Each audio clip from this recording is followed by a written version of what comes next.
नमस्कार, मैं हूं मनोज्ञा लोईवाल। आज सवाल इंडिया का ये है कि ममता बनर्जी के साथ हुई बगावत ने कांग्रेस को मौका दे दिया है, और सवाल ये भी है कि मन मुताबिक नतीजे नहीं मिलने पर चुनाव कराने वाली संस्था में दोष निकालना कितना जायज है।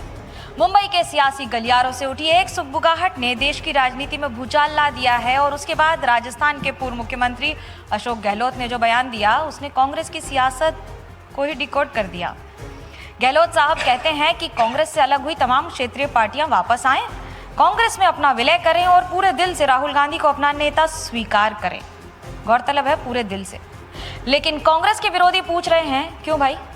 जो शरद पवार इंदिरा गांधी से लेकर सोनिया गांधी तक से टकरा गए, जिन्होंने अपनी पूरी जिंदगी अपनी शर्तों पर राजनीति की, क्या राजनीतिक मजबूरी के इस दौर में वो राहुल गांधी की लीडरशिप के आगे सरेंडर कर दें? क्या ममता बनर्जी, जो बंगाल में अकेले अपने बल पर सबसे लोहा लेती रही, वो दिल्ली आकर राहुल गांधी के पीछे खड़ी होंगी? सवाल यह है कि कांग्रेस विपक्ष की एकता चाहती है कि विपक्ष का विलय चाहती है? क्या कांग्रेस क्षेत्रीय पार्टियों को कमजोर होते देख खुद को इकलौता विकल्प बनाना चाहती है? क्रोनोलॉजी भी समझिए। कुछ दिन पहले विलय की यही अटकलें ममता बनर्जी की टीएमसी को लेकर लगाई जा रही थी। उसके बाद संजय राउत ने कहा कि महाराष्ट्र से लेकर बंगाल तक जो भी पार्टियां कांग्रेस से निकली हैं, उन्हें कांग्रेस में आकर कांग्रेस के झंडे तले अपनी शुरुआत करनी चाहिए। और अब अशोक गहलोत संजय राउत के बयान को सही ठहरा रहे हैं। लेकिन एक तरफ कांग्रेस क्षेत्रीय दलों को अपने झंडे के नीचे आने का आमंत्रण दे रही है, तो दूसरी तरफ खुद कांग्रेस आज देश की सबसे बड़ी अदालत बनी है। लेकिन ये भी पूछ लेते हैं, क्योंकि आज मेरे साथ दो कद्दावर नेता जुड़ रहे हैं। एक और सुधांशु त्रिवेदी जी हैं, सांसद और राष्ट्रीय प्रवक्ता हैं, स्वागत है आपका। और आलोक शर्मा जी, कांग्रेस से राष्ट्रीय प्रवक्ता। सबसे पहला सवाल आलोक जी आप ही से कर लेते हैं। सब कुछ ठीक है तो फिर दिक्कत क्या है, और अगर दिक्कत है तो फिर कुछ ठीक नहीं है? कहाँ की बात कर रहे हैं आप? मैं पूरी कांग्रेस की बात कर रही हूँ। कांग्रेस की मैं फिलहाल तो कांग्रेस और क्षेत्रीय दलों के उनके संबंधों की बात कर रही हूँ। नहीं, मैंने सोचा कहीं देश की बात कर रहे हो कि ठीक है, तो मैं फिर चौंक गया थोड़ा सा। देखिए, कांग्रेस में सब कुछ ठीक है। कांग्रेस एक प्रमुख विपक्षी दल है, और 2014 से लेकर जब से ये लूट तंत्र और प्रचार तंत्र की सरकार आई है, तब से हम एक विपक्ष के नाते अपना पूरा कर्तव्य जो हो सकता है, 2014 के लैंड एक्विजिशन बिल से शुरू करके और नीट की परीक्षा तक हमने पूरी ताकत के साथ एक विपक्ष के रूप में सरकार को घेरने का प्रयास किया है। और यही हमारी लोकतांत्रिक भूमिका थी, जिसको हम आगे भी निभाएंगे जब तक ये सरकार रहती है। लेकिन हम जब बात कर रहे हैं, तो फिर क्या जरूरत है क्षेत्रीय दलों को कहने की आप खुले मन से अगर स्वीकार कर लें तो हमारे साथ आ जाएं? घर वापसी करानी सबकी। देखिए, मुझे लगता है कि 1989 के बाद से, 1989 के बाद से हिंदुस्तान के अंदर कोएलिशन गवर्नमेंट्स रही, गठबंधन की ही सरकारें रही हैं। और ये तमाम दल जिनके बारे में आपने अभी विस्तार से बताया, ये सब कभी ना कभी किसी ना किसी रूप में कांग्रेस से ही अलग होकर गए हैं। और उनकी तरफ से भी और मीडिया के माध्यम से तमाम खबरें आ रही हैं। कुछ लीडर्स के अपने व्यक्तिगत बयान भी हैं। मैं समझता हूँ कांग्रेस पार्टी की तरफ से या किसी भी क्षेत्रीय दल की तरफ से अभी इस तरह की आधिकारिक कोई भी भूमिका या कोई प्रस्ताव अभी तक नहीं आया है।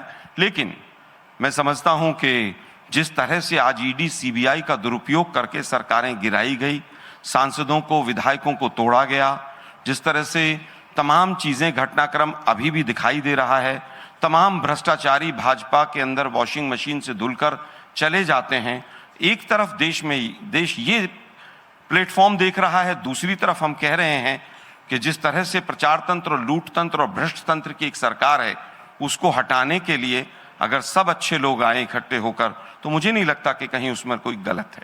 ये बताइए सुधांशु जी, जब वो कह रहे हैं अच्छे लोग उनके साथ हैं, तो फिर वॉशिंग मशीन का क्या काम आ जाता है? और बार बार वॉशिंग मशीन का जो आरोप लगता है, क्षेत्रीय दलों को डरा धमकाकर, ईडी एजेंसी दिखाकर, सवाल पुराना है, लेकिन हर समय एक ही सवाल सबसे ज्यादा क्यों किया जाता है? देखिए, देश में एक बदलाव आ रहा है, जनता की सोच में बदलाव है। आज सूचना के विस्फोट का युग है। अब कोई भी इंफॉर्मेशन आप छुपा नहीं सकते। तो हो क्या रहा है कि कुछ पार्टियां परंपरागत पुराने स्टाइल की पॉलिटिक्स में, 20वीं सेंचुरी की पॉलिटिक्स में पड़ी हुई हैं। वो क्या पॉलिटिक्स है? सीएम बनना है तो कास्ट एंड मुस्लिम। अब ना बैठे रहो, अपीजमेंट की पॉलिटिक्स कर लो, कुछ कास्ट की बातें कर दो, कुछ इधर उधर के बयान दे दो, फिर अपने आप जो होना होगा वो हो जाएगा। मेहनत नहीं करनी है। उदाहरण के लिए पश्चिम बंगाल में अमित शाह जी 25 दिन रहे। मैं पूछना चाहता हूं, राहुल गांधी जी कितने दिन रहे जाके बंगाल में? चलो छोड़ो, आप कहेंगे बंगाल में तो हमारा कुछ था ही नहीं। चलिए, असम में मुख्य विपक्षी दल थे, कितने दिन रहे जाके? चलिए केरल में ऑटोमेटिक सरकार आ गई, कितने दिन रहे जाके? उस समय तो कभी निकोबार में, कहीं वियतनाम में घूमेंगे। अब आप जब धरातल पे काम नहीं करेंगे, और ये चुनौती दोनों के सामने, क्षेत्रीय दलों के सामने भी और कांग्रेस के सामने भी, क्योंकि अब जो युवा है देश का, जो जनता है, वो परफॉर्मेंस देख रही है कि आप धरातल पे कर क्या रहे हैं। अच्छा, कांग्रेस को क्या लगता है? देखिए, कई राज्यों में ये सत्ता से गए, जैसे उत्तर प्रदेश में 89 के बाद से नहीं आए, गुजरात में 95 के बाद से नहीं आए, पश्चिम बंगाल का अभी चुनाव हुआ है 77 के बाद से नहीं आए, और तमिलनाडु में 67 के बाद से नहीं आए। मतलब एक कहावत होती थी, हम लोग मजाक में कहते थे ना कि वो एक उसका ट्रांसलेशन करो कि वो गया गया गया तो ऐसा गया कि लौटा ही नहीं, तो कहीं ही वेंट वेंट वेंट सो ऐसो वेंट की केम ही ना आई। तो there are several states in India जहां पर वेंट वेंट वेंट सो ऐसो वेंट की केम ही ना आई। तो अब उनको लगता है कि ऑटोमेटिक बैठकर मिल जाए, और ये हो भी सकता है। कारण क्या है? अगर कोई मुसलमान मुख्यमंत्री बन जाए तो दिक्कत क्या है बीजेपी को? नहीं, मैं ये नहीं कह रहा हूं, वो तो उनसे पूछना चाहिए जो मुस्लिम पॉलिटिक्स करते हैं। आज धीरे धीरे कांग्रेस कमोबेश उसी दिशा की तरफ आगे बढ़ रही है, क्योंकि देखिए ये लोग सुविधा की राजनीति करते हैं, बट बैठा बैठाया इक्वेशन चाहिए। जैसे बंगाल में ममता बनर्जी जी के जो मुख्य रणनीतिकार थे 2021 के चुनाव में, प्रशांत किशोर ने ऑन रिकॉर्ड बोला था कि हमारी तो गिनती ही 30% से शुरू होती। अब सोचिए, तो सुविधा की राजनीति ना, 30% तो बना बनाया है, फिर थोड़ा ऊपर से लेना। हम -30 से शुरू करके कहां पहुंचते हैं? 2011 में बंगाल में 2% वोट, 2016 10% वोट और 3 सीटें, 2021 38% वोट 77 सीटें, और 2026 में 46% वोट 207 सीटें। ये होता है मेहनत करके। राज्य के चुनाव अधिकारी को उसके बाद अगर आप मुख्य सचिव बना देंगे तो सवाल तो उठेंगे ना। वो यही कह रहे हैं बार बार कि आप चुनाव आयोग को अपने हिसाब से मॉडिफाई कर लेते हैं। कितनी सच्चाई है इस बात में? दूसरी बात, चलिए मैं आपसे ये बात कहता हूं, जो लोग चुनाव आयोग पे आरोप लगाते हैं, तो मैं पूछना चाहता हूं, आप क्या काम करते हुए दिखाई पड़ते हैं? हमारे यहां अमित शाह जी, नड्डा जी, वर्तमान अध्यक्ष नितिन नवीन जी और राजनाथ सिंह जी के आपने अनेकों सम्मेलन देखे, जो बूथ लेवल कार्यकर्ता सम्मेलन किए, मंडल लेवल के कार्यकर्ता सम्मेलन किए, शक्ति केंद्र स्तर के कार्यकर्ता सम्मेलन किए। बताइए कांग्रेस में आपने कितनी बार बूथ लेवल कार्यकर्ता सम्मेलन होते देखे? अब मैं उल्टा बताता हूं, एक लाइन और कह दूं फिर। गुजरात में राहुल गांधी जी जाके कहते हैं कि हाँ, 2 प्रकार की कांग्रेस है, एक कांग्रेस जो कांग्रेस के साथ है, एक कांग्रेस जो भाजपा के साथ है। भाई साहब, जो लोग नहीं भी कुछ कर रहे हैं अपनी पार्टी के लिए, ऐसा वाक्य आप क्यों बोल रहे हैं, ये समझना चाहिए। इसीलिए एक संस्कृत की कहावत है, उद्यमेन हि सिद्ध्यन्ति कार्याणि न मनोरथे नहीं सुप्तस्य सिंहस्य प्रविशन्ति मुखे मृगा। अर्थात उद्यम करने से, मेहनत करने से कार्य सिद्ध होते हैं। सोते हुए शेर को ख्वाब देखते हुए उसके मुंह में अपने आप हिरन प्रवेश नहीं करते हैं। देखिए, मुझे लगता है सवाल ईडी और सीबीआई पर था। सवाल ये था कि 2021 में, एक मिनट हो गया, काफी बोल लिया आपने। 2021 में शुवेंदु अधिकारी, मोदी जी पानी पी पी के कोस रहे थे, इससे भ्रष्ट कोई आदमी नहीं हो सकता। अब वो मुख्यमंत्री है। हेमंत बिश्व शर्मा के खिलाफ सीडी निकाली थी, उससे भ्रष्ट कोई आदमी नहीं हो सकता, वो आज इनका मुख्यमंत्री है। सवाल तो ये था कि ईडी और सीबीआई जाती है, लोग ज्वाइन कर लेते हैं, पार्टियां टूट जाती हैं, इलेक्शन कमीशन जेब में आप लेकर चलते हैं। इलेक्शन कमीशन किसको मान्यता देनी है, किसको नहीं देनी है, कौन से फैसले को रोकना है, कौन से को नहीं रोकना है। आजकल न्यायालयों में भी ये नया खेल शुरू हो गया। हम तो पूछ रहे हैं कि इसी चैनल पर जिस पर हम बैठे हैं, इसके मालिकों पर ईडी सीबीआई की रेड हुई थी कि नहीं हुई थी? फिर वो बिक गया, और उसके बाद क्या हुआ? फिर सबको क्लीन चिट मिल गई। अरे भाई, कहां तक बचोगे? आप तो दाल काली नहीं, दाल में काला नहीं, आपने पूरी दाल काली कर दी। अभी इन्होंने उद्यमेन ही सिद्ध्यन्ति का पूरा श्लोक सुना दिया। ये उद्यम बहुत कर लिया भाई, 5 गुना देश के ऊपर कर्जा चढ़ गया, हमारे नागरिक वहां पर मर रहे हैं, आप लोगों के मुंह से एक जबान से शब्द नहीं निकलते हैं। विदेश मंत्रालय की बात कर रहे हैं क्या? 3 दिन में 3 जहाज के ऊपर अटैक होता है, देश के प्रधानमंत्री को टेलीप्रॉम्प्टर ही नहीं मिल रहा। अरे भाई, टेलीप्रॉम्प्टर ढूंढ लो भाई, कहीं से 2-4 शब्द बोल दो। पहले तो बहुत बोलते थे, लाल आंखें, पीली आंखें, सफेद आंखें, अब चीन को क्लीन चिट देते हो। विदेश नीति हो, अर्थनीति हो, सामाजिक नीति हो, सबका भट्टा बैठा दिया। देश का प्रधानमंत्री मंगलसूत्र भैंस खोल ले जाएंगे 80-20 शमशान कब्रिस्तान पे वोट मांगता है। फिर आप कहते हैं उद्यमेन ही सिद्ध्यन्ति। हालत यह है कि देश के ऊपर कर्जा तो चढ़ ही रहा है, पेट्रोल, डीजल, रुपया डॉलर की तुलना में सब 100 के पार जा रहे हैं। देश का पहला प्रधानमंत्री है जिसके रहते हुए 12 साल में 1 लाख स्कूल बंद हो गए। देश का पहला प्रधानमंत्री है जिसके रहते हुए इसने इतना उद्यम किया कि नमस्ते मोदी, हाउ डी ट्रंप और पता नहीं क्या क्या कर डाला। और फिर हमारे नागरिक वहां से बेड़ियां और हथकड़ियां लगकर आए और ये पूरे बीजेपी उनका बचाव करती रही। साहब ये तो उनके कानून है, पहले नहीं थे कानून। देवयानी खोबरागड़ी के टाइम पे जब मोदी जी बड़ी बड़ी बातें करते थे, वो केरल पे 2 नाविकों को हमारे केरल को शूट कर दिया था इटली वालों ने, जब मोदी जी बड़े बड़े भाषण देते थे। आज सरकार खामोश बैठी है। चलिए सुधांशु जी, ये पहला प्रधानमंत्री है जिसके रहते हुए किसानों की आय घटी है। बहुत हुई किसानों के ऊपर अत्याचार, अब की बार उनकी सरकार हर 1 घंटे में किसान सुसाइड कर रहा है, लेकिन देश के प्रधानमंत्री खामोश हैं, वो मेलोडी खेल रहे हैं। दुर्भाग्य ये है कि आपने विदेश नीति का ऐसा भट्टा बैठाया है कि पाकिस्तान जिससे युद्ध हो रहा था, हमारी सेनाएं चढ़कर मार रही थी, आप ट्रंप से और एप्स्टीन फाइल से और इजराइल से डरकर आपने सरेंडर कर दिया। ये तो आरोप लगा रहे चीन हैं। को क्लीन चिट दे दिया आपने। चीन हमारी जगह पर घुस के बैठा है, देश के प्रधानमंत्री क्लीन चिट देते हैं। विदेश नीति जीरो कर दी। जिस तरह से आज तमाम चीजें खड़ी हैं, चाहे वो अर्थव्यवस्था की हो चाहे विदेश नीति की हो, वो मैक्सिमम मोदी जी की देन है। एक व्यक्ति वो था पंडित जवाहरलाल नेहरू, जिनको एक कोसते हुए नहीं थकते। अभी कंपैरिजन चल रहा था, उस व्यक्ति ने 2 दर्जन 4 दर्जन 5 दर्जन संस्थाएं बनाई और इस व्यक्ति ने वही 5 दर्जन संस्थाएं बेची। उस व्यक्ति ने अपने घर के परिवार के 200 करोड़ रुपए उस जमाने में यहां पर राष्ट्र को समर्पित किए और इन्होंने तमाम राष्ट्र की संपत्तियां अपने व्यापारी मित्रों को समर्पित। आलोक जी के इन आरोपों का मैं जवाब देना चाहता हूं। ये बताइए, अंग्रेजों के जमाने में 200 करोड़ कमाया कैसे?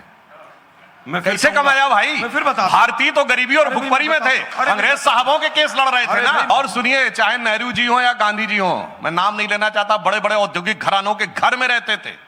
चाहे दुखद घटना थी, पर गांधी जी की अंतिम सांस भी एक बड़े औद्योगिक घराने के घर में हुई। हमारे नेता किसी के घर में जाके नहीं रहते थे। इसलिए जब आप बात करें तो बिल्कुल फैक्चुअल बात करें। अब आते हैं स्टेप बाय स्टेप आपकी बात पर। आपने कहा साहब ईडी सीबीआई और ये वो, मैं पिछले 35 सालों के एक लोकसभा बताइए जब इनके नेताओं ने भ्रष्टाचार के आरोपों में कोर्ट के द्वारा निर्धारित केसों में, इनकी सरकार ने कुछ नहीं किया था, जांच एजेंसी और कोर्ट के चक्कर न काटे हों।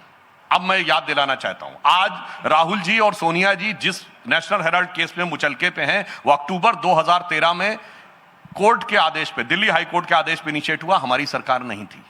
2011 में कनिमोझी और एराजा जेल गए, हमारी सरकार नहीं थी। 2010 में सुरेश कालमाड़ी जेल गए, हमारी सरकार नहीं थी। 2008 में शिबू सोरेन जेल गए, हमारी सरकार नहीं थी। मुलायम सिंह मायावती पे 2006 में डिस्प्रोपोर्शनेट एसेट का केस हुआ, हमारी सरकार नहीं थी। 2001 में करुणानिधि जेल गए, 1997 में लालू प्रसाद यादव जेल गए, 1996 में जयललिता जेल गई, 1994 में झारखंड मुक्ति मोर्चा रिश्वत कांड हुआ, 1987 में राजीव गांधी पे आरोप लगा, 1990 में एफआईआर दर्ज हुई। तब कहां थी भाजपा, कहां थे मोदी और शाह? मेरे भाई, इसीलिए मैं कहूंगा, कभी खुद पे कभी हालात पे रोना आया, बात निकली तो हर एक बात पे रोना आया।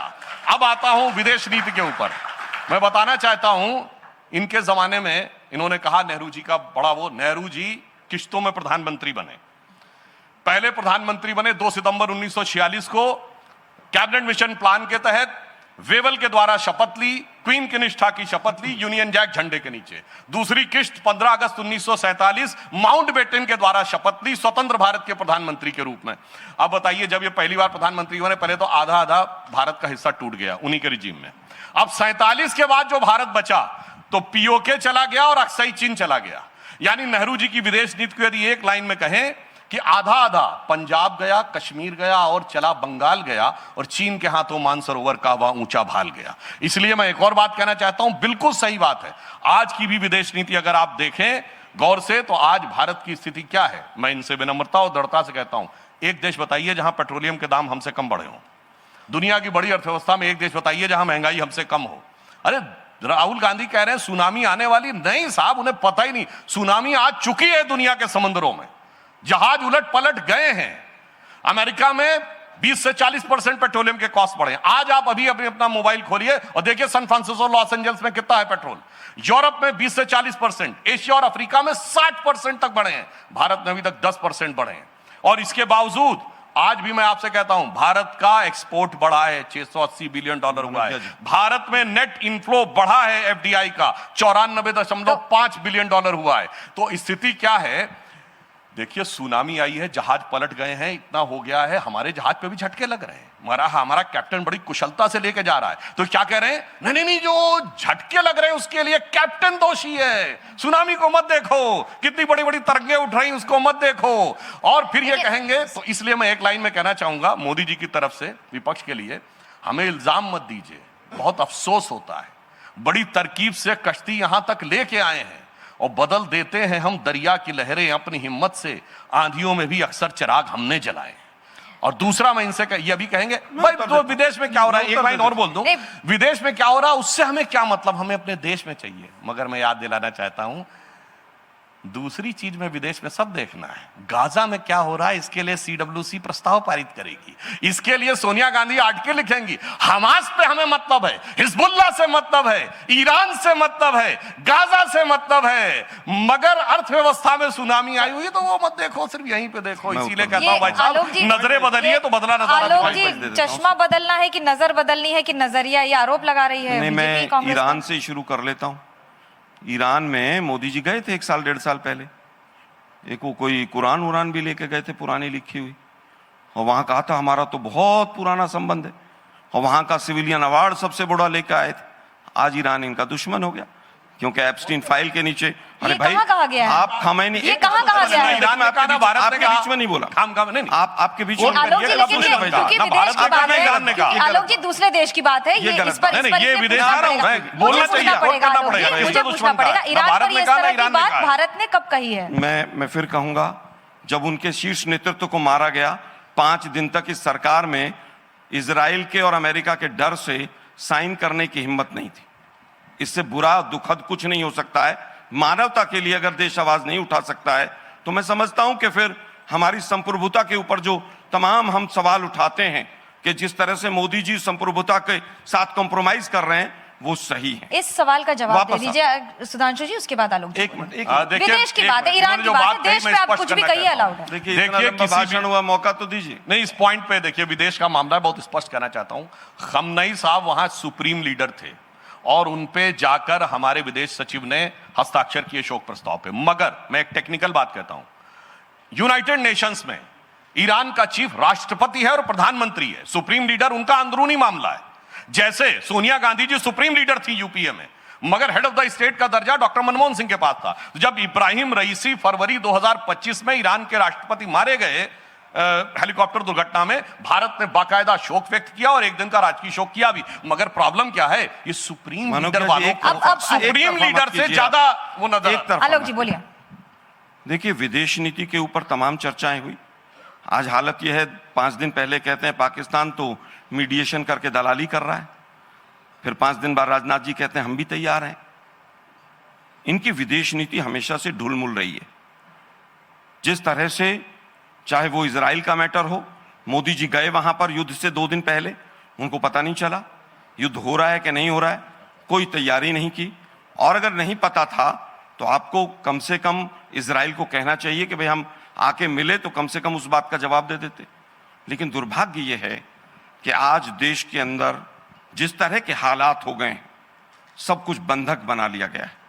ईडी सीबीआई के पास इनका कोई जवाब नहीं है। इनके पास पीएम केयर्स फंड का जो प्रधानमंत्री हिसाब नहीं दे सकता हो, जो प्रधानमंत्री देश में 12 साल में एक प्रेस कॉन्फ्रेंस ना कर सका हो, टेलीप्रॉम्प्टर पे अगर लाइट चली जाए तो सुनाई दे रहा है, हेलो हेलो बोलने लग जाए, उसको हम आज सबसे बड़ा वक्ता मानते हैं। जिसकी अपनी डिग्रियों का पता नहीं, एंटायर पॉलिटिकल साइंस की डिग्री कहां से लाए, वो परीक्षा पे चर्चा करता है और नीट के एग्जाम पर, सीबीएसई के कांड पर चुप बैठा रहता है। इतना कमजोर प्रधानमंत्री आज तक नहीं आया। वो दबा रहता है। एप्स्टीन फाइल की डिटेल तमाम मंत्रियों के पास तो नहीं है। धर्मेंद्र प्रधान से डरता है वो प्रधानमंत्री, वो अपनी सरकार के लोगों से डरता है, और तमाम लोग जो उनके ऊपर सवाल उठाते हैं वो गायब हो जाते हैं मार्केट से। उसका जीता जागता उदाहरण एक जर्नलिस्ट थी, मनोज्ञा जी। आलोक जी आप सवाल उठा रहे हैं, आप तो यही है। मैं फिर बताऊंगा। अरे आलोक जी आप सवाल उठा रहे हैं, आप तो यही है, मैं तो ये पूछ रही हूँ कि बहुत से लोग जो सवाल उठाते हैं, बहुत से लोग, ईडी सीबीआई उनके यहाँ पहुंच जाती हैं। आलोक जी आप सवाल उठा रहे हैं, आप यही है, मैं तो सिर्फ ये कह रही हूँ कि मैं सवाल उठा रहा हूँ, आप सवाल उठाएं। आपके चैनल का जीता जागता उदाहरण दिया। नहीं, मैं तो आपकी बात कर रही हूँ, आप जीता जाता उदाहरण है यहाँ पर। एक मिनट।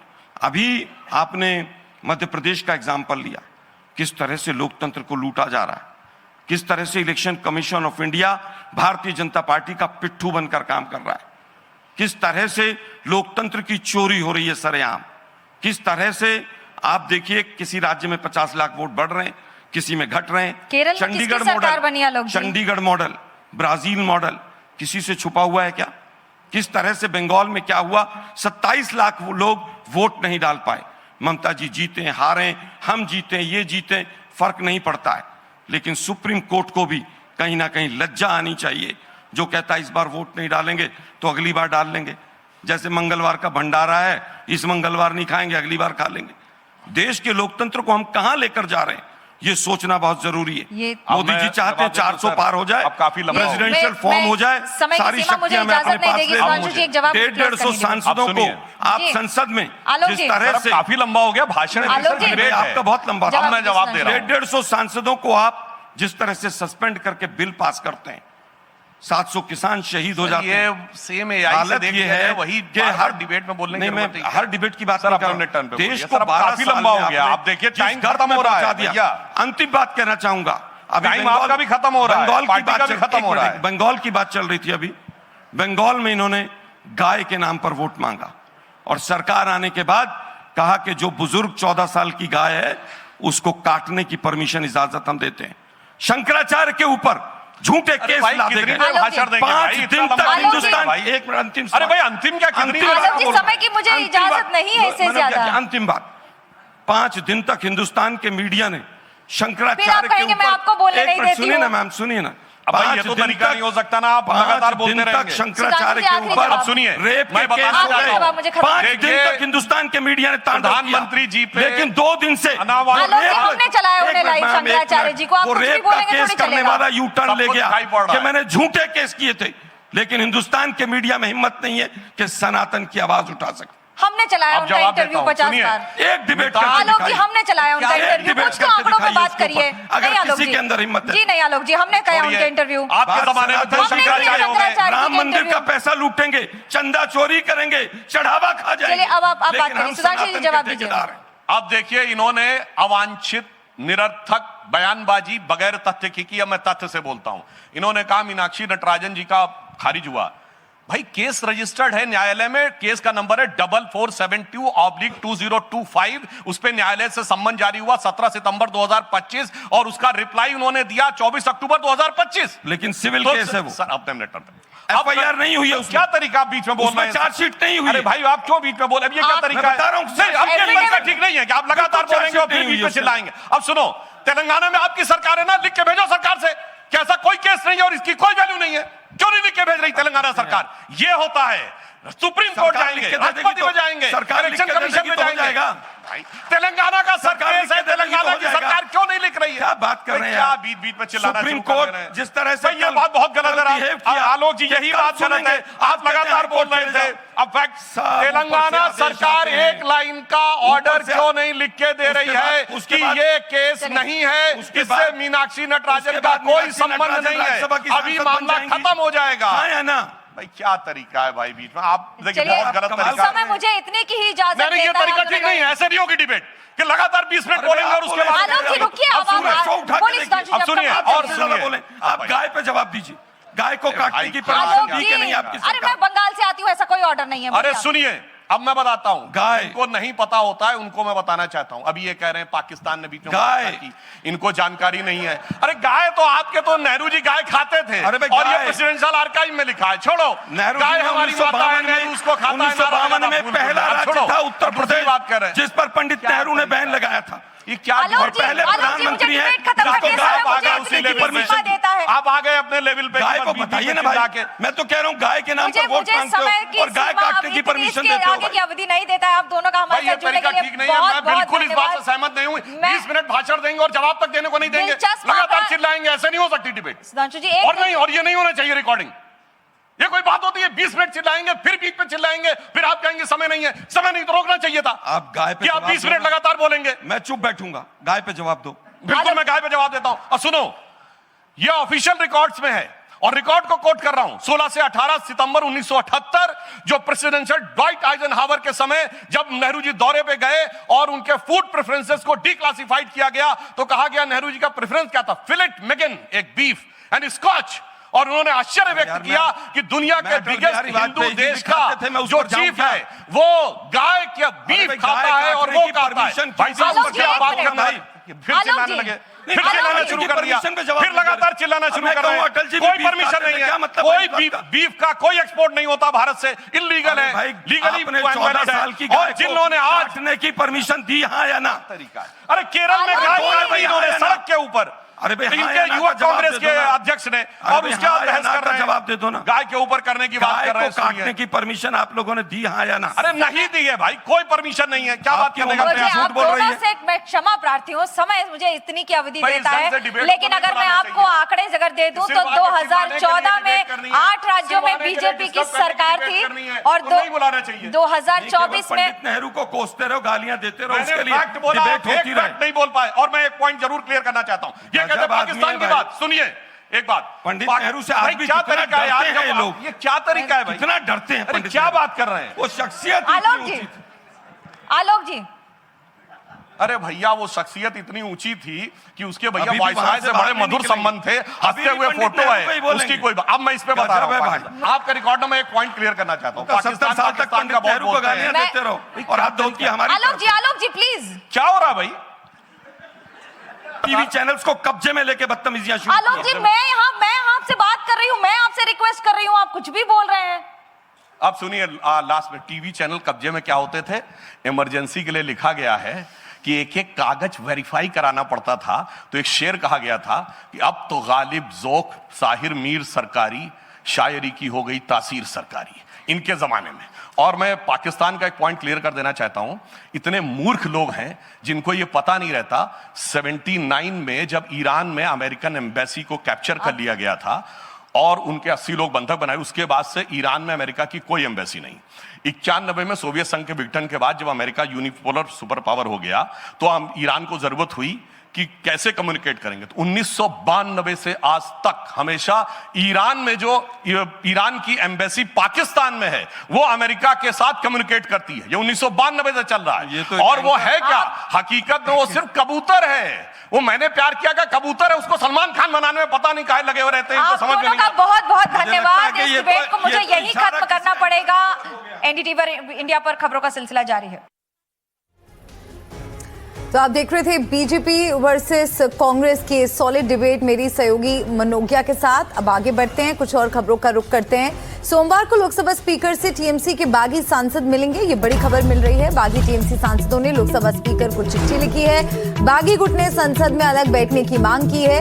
टीएमसी के बागी सांसद जगदीश बिसुनिया ने एनडीटीवी से कहा कि वो सदन में ममता गुट के साथ नहीं बैठेंगे। तो वहीं ममता गुट के सांसद कीर्ति आजाद ने एनडीटीवी से बातचीत में बागियों और बीजेपी पर तीखा हमला बोला। उन्होंने कहा कि सब कुछ बीजेपी के इशारे पर हो रहा है, पैसे से सांसदों को खरीदा जा रहा है। बागियों ने उसी थाली में छेद किया जिसमें उन्होंने खाना खाया। सर, मंडे को समय दे दिया गया है लोकसभा स्पीकर की तरफ से, आप मिलने वाले हैं तमाम? मंडे को मिलने वाले। आपसे ये जानना चाहेंगे कि जो लिस्ट आई है, जो सिग्नेचर्स हुए, वो किस तरीके से हुए, क्या कुछ प्रोसेस रहा, क्या कुछ सांसदों का कहना है, क्या आपत्ति दर्ज कराई गई, अगर आप हमारे दर्शकों को बता सकें। सब सांसद मिलकर हमने डिसीजन लिया कि हम स्पीकर के पास जाएंगे और अलहदा गुट बनाने के लिए, टीएमसी के अलहदा गुट बनाने के लिए हम स्पीकर के पास दावा रखेंगे। इसलिए हम सांसद ने एक साथ मिलकर ये सही किया। एक अलग गुट बनाएंगे और एनडीए को आउटसाइड सपोर्ट देंगे लोकसभा में, और आप तृणमूल कांग्रेस के जो ममता बनर्जी फैक्शन के सांसद हैं, तमाम जो लोग हैं, कल्याण बनर्जी, कीर्ति आज़ाद, उन लोगों के साथ में बैठना नहीं पसंद करेंगे? नहीं, एकदम नहीं, हम अलग बैठेंगे, अलग गुट से हम बैठेंगे। इसलिए तो हम स्पीकर का चिट्ठी दे दिया है। हमको मालूम था धीरे धीरे होगा, डराएंगे धमकाएंगे। 5 करोड़ से शुरू हुआ, 50 लाख, 5 करोड़ 50 लाख और 10 लाख रुपए महीने पे कुछ लोग माने हैं 36 महीनों के लिए। अच्छा। हाँ, तो ये निशिकांत के यहाँ से हो रहा है, उसके घर से खबर आ जाती है, हमको ये सब मालूम है। कल वो प्रकाश बारिक भी उसके घर के बाहर से ही बाइट दे रहे थे ना, राज्यसभा वाले। अंदर। हाँ, अंदर से थे। अच्छा, हमको लगा दीवार के पास से ना, हम सोचा शायद बाहर से दे रहे हैं। वो सारा कुछ हो रहा है। पहले दिन भूपेंद्र यादव के यहाँ गए, शुभेंदु अधिकारी फूल लेके जा रहा है। तो क्या हो रहा है? ये कोई आपको आश्चर्य है? ये ब्रेकिंग न्यूज नहीं है, ज्यादा इस पर ध्यान मत दीजिए। तो बीजेपी का ऑपरेशन चलता रहता है। जिसके साथ ये लड़े, जिसके साथ ये रहे, जिसकी थाली में खाया उसी को छेदा। नमक हरामी कही जाती है तो इसी को कही जाती है। ये शिवसेना के कंधे पर बैठ करके प्रमोद महाजन ने कराया था। शिवसेना को तोड़ दिया, एनसीपी उसको तोड़ दिया। शिरोमणि अकाली दल के मदद से यह पंजाब पहुंचे, उनको खत्म कर दिया। एनसी जो नेशनल कॉन्फ्रेंस है जम्मू कश्मीर में, उमर अब्दुल्ला को, उनके फादर फारूक अब्दुल्ला खत्म कर दिया। पीडीपी जिसको बोलते थे, ये राष्ट्र विरोधी हैं, देश विरोधी हैं, पाकिस्तानी हैं, हम इनको जेल भेजेंगे, उनके साथ सरकार बना ली। उसके सार बनकर के उनको हटा दिया। जदयू के नीतीश कुमार को खत्म कर दिया। बेचारा नवीन पटनायक साथ में था, चुपचाप रहता था, उसको खत्म कर दिया। दीदी इसको लेकर आई अटल जी को, बीजेपी को बंगाल में, सबसे बड़ी गलती की वो आकर के उसने सब अपना तंत्र मंत्र साम धाम दंड भेद इलेक्शन कमीशन लाके हमको हरा दिया, हमारे नहीं। दिल्ली में टीएमसी कार्यालय खाली किया जा चुका है, ये बड़ी खबर मिल रही है। टीएमसी दफ्तर से पोस्टर बैनर हटाए गए, टीएमसी दफ्तर से ममता की तस्वीरें भी हटाई गई हैं। दरअसल दिल्ली में 20 राजेंद्र प्रसाद रोड पर टीएमसी का दफ्तर था। ये दफ्तर टीएमसी के बागी सांसद पार्थ भौमिक के नाम पर अलॉट आवास में ही बना था। अब वो बागी हो चुके हैं, जिसके बाद यहां से टीएमसी के बैनर पोस्टर हटा दिए गए हैं। राजेंद्र प्रसाद रोड पर यह दफ्तर था, जिसे अब खाली किया जा चुका है। तमाम बैनर्स और पोस्टर्स यहां से हटा दिए गए हैं। दिल्ली में ये टीएमसी स्थित कार्यालय था, जो कि अब खाली हो गया है। राजेंद्र प्रसाद रोड के इसी 20 डॉक्टर राजेंद्र प्रसाद रोड का ये जो बंगला आप देख रहे हैं, ये पार्थ भौमिक जो टीएमसी के सांसद हैं उनका बंगला हुआ करता था और यहाँ पर टीएमसी का दफ्तर था। आप देखिए कि टीएमसी के यहाँ पर बड़े बड़े पोस्टर लगे हुए थे, लेकिन पोस्टर को पूरी तरीके से उखाड़ दिया गया और यहाँ पर जो नेम प्लेट है ये भी आप देख सकते हैं कि पूरी तरीके से उखड़ी हुई है। वो इसलिए उखड़ी हुई है क्योंकि जो पार्थ भौमिक हैं वो उन्होंने इस बंगले को खाली कर दिया और वो अब टीएमसी से बगावत कर रहे हैं, यानी बागी जो ग्रुप है उसमें हैं।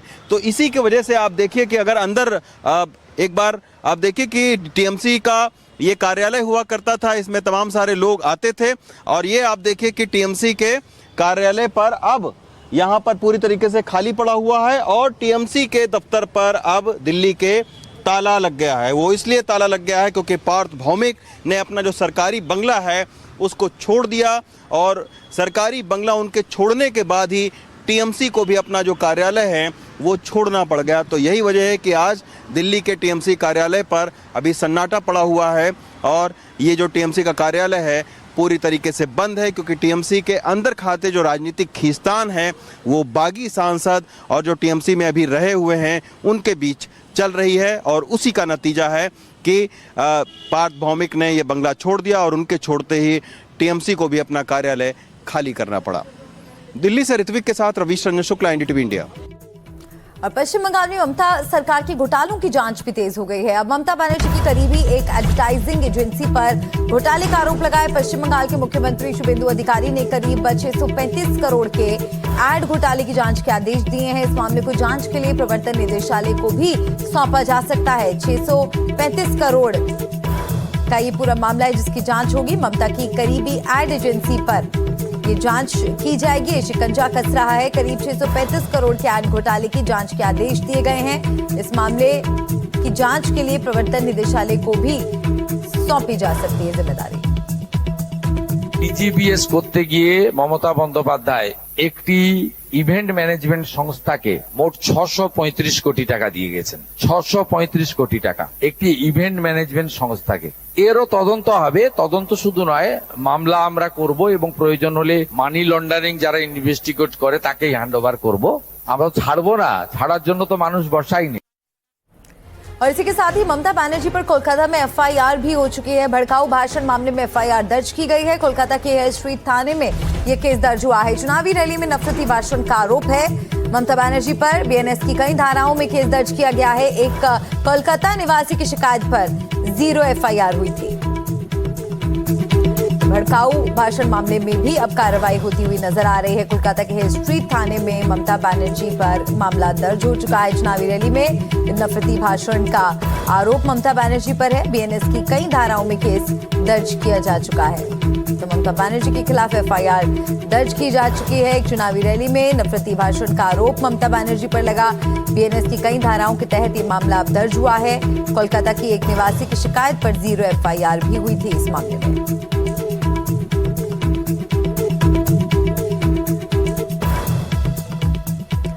और इसी के साथ यहाँ पर एक ब्रेक के लिए रुक रहे हैं। एनडीटीवी इंडिया पर खबरें लगातार जारी।